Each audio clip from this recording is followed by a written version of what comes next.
In many ways, I have spent my entire life preparing to make this show. I'm sharing a lot with everybody today.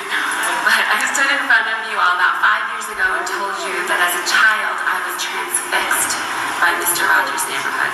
Because through the show, Fred told me in that gentle, calming way that he liked me just the way that I was. And in truth, it was something I didn't hear very often in my loud Italian family. I grew up and I got my master's in child development because that's what Fred did.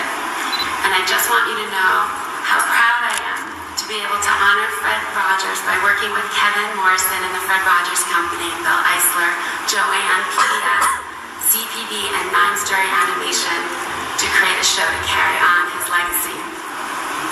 I've been pretty emotional these days as we get ready for premiere. I just keep thinking what my 4-year-old self would say if she knew that I'd be standing here right now. So this is what you do, PBS, CPB. You create people like me.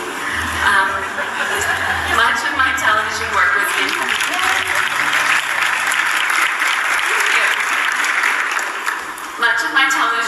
impacted by Fred's vision. I have my characters speak directly to camera, inspired by Fred's groundbreaking style, because I truly believed that he was talking right to me, and I'd love to do that for millions of kids today.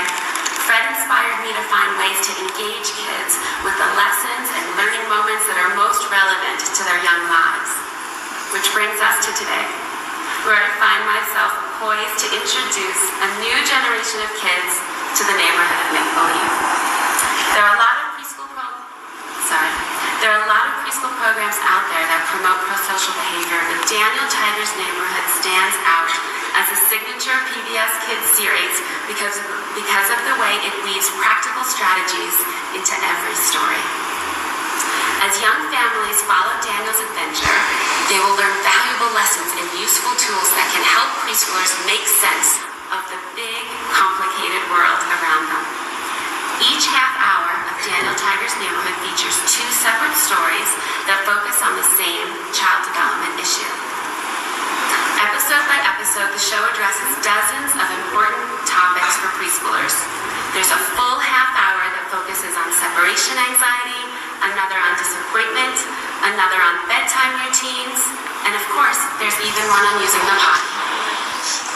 But beyond providing kids and parents with stories that address specific preschool issues, each episode features incredibly catchy musical mantras that are integrated into both stories in every episode.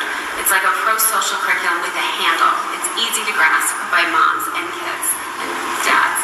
So kids will not only see Daniel deal with disappointment, they will also come away with a strategy for handling disappointment in their daily lives.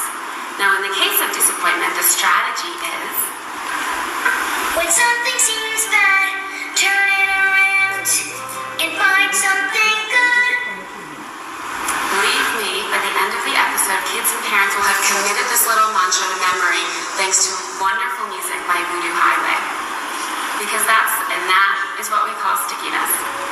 We expect that soon children everywhere will be spouting nuggets of wisdom like, when we do something new, like go to school, let's talk about what we'll do. And we've also taken many of Fred's songs, and one of which called What Do You Do in the Mad That You Feel, and we've turned it into this active strategy. Take a look. When you feel so mad that you wanna roar, take a deep breath and count to 4. 1, 2, 3, 4.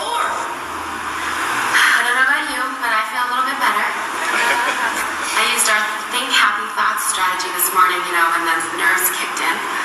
We think that kids and parents will also feel better, and they will be thankful to Daniel Tiger's Neighborhood for the helpful roadmap as they navigate the wild journey of childhood with their kids.